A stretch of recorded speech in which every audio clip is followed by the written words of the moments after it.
చెప్పి నేను ముగిస్తాను. యోహాను సువార్త 8వ అధ్యాయం 29వ వచనం మనం చదువుతున్నాం. John the gospel chapter 18 verse 29. నన్ను పంపినవాడు, ద బైబిల్ సేస్, నన్ను పంపినవాడు నాకు తోడై ఉన్నాడు. ఆయనకిష్టమైన కార్యము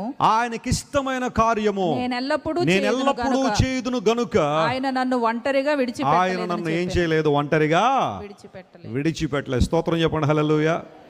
ఆయన నన్ను ఒంటరిగా ఏం చేయలేదు. ఇది యేసు ప్రభు చెబుతున్న మాట ఆయన పరిచర్యలో. యోహాను సువార్త 8వ అధ్యాయాన్ని మీరు చదివితే ఆ 8వ అధ్యాయంలో యేసు ప్రభు వారు అనేకమైన శ్రేష్టమైన సంగతులు బోధించారు. I'm the light of this world అనే ఆ మాట 8వ అధ్యాయంలో మనం చూస్తాం. ఆ తర్వాత మీరు చివరికి వచ్చేసరికి, అధ్యాయం చివరి దగ్గరికి వచ్చేసరికి నేను అబ్రహాము కంటే ముందున్నాను అన్నాడు. ఆయన ఇటర్నాలిటీని ఆయన క్లెయిమ్ చేసిన ఆ మాట కూడా అక్కడే ఉంది. నాలో పాపం ఉన్నదని మీలో ఎవరైనా స్థాపించగలరని, అది కూడా 8వ అధ్యాయంలో మనం చూసే మాట. సత్యం మిమ్మల్ని ఎలా మారుస్తుంది, స్వతంత్రులుగా చేస్తుంది. కుమారుడు స్వతంత్రుడిగా చేస్తే ఆ వ్యక్తి నిజంగా స్వతంత్రుడే. దేవుని స్తోత్రం చెప్పండి, హల్లెలూయా. ఇవన్నీ మాటలు మనం 8వ అధ్యాయంలో చూస్తాం. John chapter 8 is something incredible chapter. చాలా అద్భుతమైన అందులో 59 వచనాలు ఉంటాయి.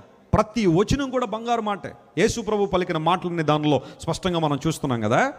ఇక్కడ యేసు ప్రభు చెబుతున్న మాట ఏంటంటే, తీవ్ర ప్రతిఘటన ఎదురవుతున్నప్పుడు ఆయన నమ్మని వారు యేసు ప్రభువుని రకరకాలుగా మాట్లాడేవాళ్ళు, ఆయన గురించి తక్కువగా మాట్లాడేవారు కావచ్చు, ఆయన దైవత్వాన్ని తక్కువగా చేసి మాట్లాడేవాళ్ళు అందరూ ఆయన చుట్టూ ఉన్నప్పుడు ప్రభువు చెప్పిన మాట ఏంటో తెలుసా? ఆయన నన్ను పంపాడు. తండ్రి అయిన దేవుని గురించి మాట్లాడుతూ ఆయన నన్ను పంపించాడు, నాకు తోడై ఉన్నాడు గనుక ఆయన నన్ను ఏం చేయలేదు, ఒంటరిగా విడిచిపెట్టలేదు. మా తండ్రి గారు రాజమండ్రి పట్టణానికి ఒక్క సూట్ కేసుతో అందులో 2 జతల బట్టలు బైబిల్తో అడుగుపెట్టారు రాజమండ్రిలో. ఇదే వాగ్దానం పట్టుకుని, నన్ను పంపినవాడు నాకు తోడై ఉన్నాడు కనుక నన్ను విడిచిపెట్టలేదు అనే వాగ్దానంతో మా తండ్రి గారు రాజమండ్రి వచ్చారు 2 జతల బట్టలతో.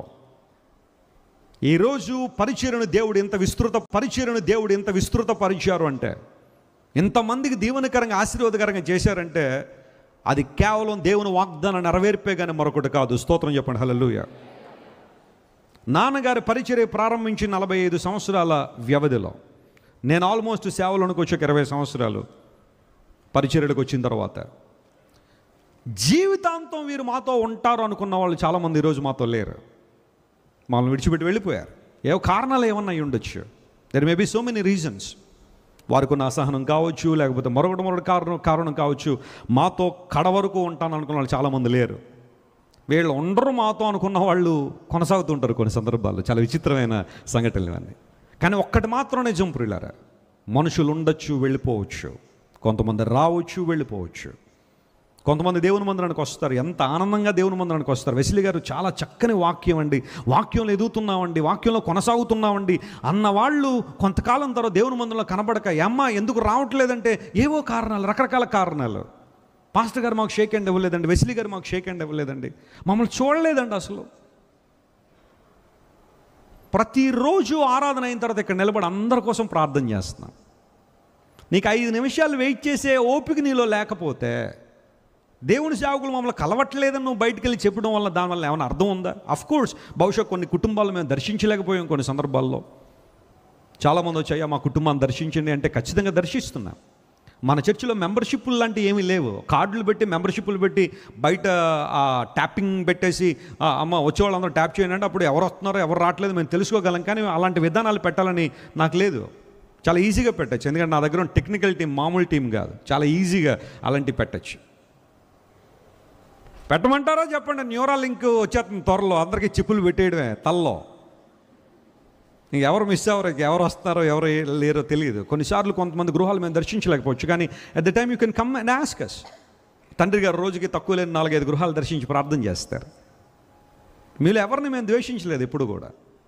Your all God's people. మనందరం దేవుని బిడ్డలం. దేవుని వాక్యాన్ని ఉన్నట్టుగా మేము బోధించడం వలన మాకున్న పరిస్థితులు ఏమైనా సరే, కొన్నిసార్లు మా సంఘర్షణ ఏదైనా సరే, when I stand here, I preach the word as it is. దేవుని వాక్యాన్ని ఉన్నట్టుగా బోధించాల్సిందే. కొంతమంది ఆ వాక్యాన్ని విని నొచ్చుకుని ఉండొచ్చు, లేకపోతే రకరకాల అభిప్రాయాలు వెల్లడి చేసి ఉండొచ్చు. ఉంటారు అనుకున్న వాళ్ళు చాలామంది మా దగ్గర లేరు ఈరోజు. వీళ్ళు ఉండరు అనుకున్న వాళ్ళే ఆ తర్వాత కాలంలో మళ్ళా వచ్చి చాలా గట్టిగా దేవుని కోసం నిలబడిన వాళ్ళు ఉన్నారు. కానీ దేవుడు పరిచర్యను మాత్రం ఏం చేయలేదు చెప్పండి, విడిచిపెట్టలేదు. ఈరోజు క్రైస్ట్ వర్షిప్ సెంటర్లో మీరు ఎంతమంది వచ్చి కూర్చుంటున్నారంటే నాకు తెలుసు మీరు కొన్నిసార్లు ఎలాంటి ప్రతిఘటన ఎదుర్కొంటారో బయట. ఆ సంఘానికి ఎల్ఈడి స్క్రీన్ ఉంది కాబట్టి వెళ్ళిపోతున్నాం అని అన్నాడు ఒక ఆయనకి. మరి అలాంటి స్క్రీన్లు పాపం మీరు ఎప్పుడు చూడలేదు. మీరు క్రైస్ట్ వర్షిప్ సెంటర్ పెద్దది ఉంది, ఏసీ ఉంది కాబట్టి వెళ్ళిపోతున్నామని బహుశా నేను వెనకకు లాగే వాళ్ళు చాలామంది ఉంటారేమో. అమ్మ మన కులపోళ్ళందరికీ ఒక సంఘం ఉంది కదా, అక్కడికి ఎందుకమ్మా వెళ్ళడం అని వెనకకు లాగే వాళ్ళు కొంతమంది ఉండొచ్చేమో. లేదంటే వెస్లీ గారు ప్రసంగం చెప్పడానికి ఇంత డబ్బులు తీసుకుంటారట కదా, పేరు పెట్టాలంటే డబ్బులు తీసుకుంటారట కదా. అందుబట్టి ఈ మధ్యకాలంలో ఎవరైనా పేర్లు పెట్టి కృతజ్ఞత కానుకిచ్చిన వద్దంటున్నాను నేను. అమ్మ డబ్బాలు వేసి వెళ్ళిపోండి బయట. మళ్ళీ ఆ పేరు పెట్టినది ఏదో డబ్బులు అడిగినట్టుగా కొంతమంది క్రియేట్ చేస్తున్నారు వాటిని బయట. క్రైస్ట్ వర్షిప్ సెంటర్లో అవసరాలు లేవని నన్ను అంటల్లా. మాకేదో పూర్వపు ఆస్తులను రకరకాల సహాయాలు దండిగా వచ్చేయడం ద్వారా సేవ చేయట్లేదు. మీలాంటి దేవుని బిడ్డలు గుప్పిలు తెరిస్తేనే ప్రభు పని జరుగుతుంది ఇక్కడ. అలా అని ఎప్పుడు కూడా ఎవరిని వ్యక్తిగతంగా మేము అడిగింది లేదు, లేదా ప్రసంగానికి ఎంత ఇవ్వండి అని డిమాండ్ చేసింది లేదు. ఎవరో పుట్టిస్తారు ఎక్కడో పుకార్లు, వాటిని నమ్మేసి నువ్వు దేవుని దూరం అయిపోతున్నావు, సంఘానికి దూరం అయిపోతున్నావు. నేనేమనాల?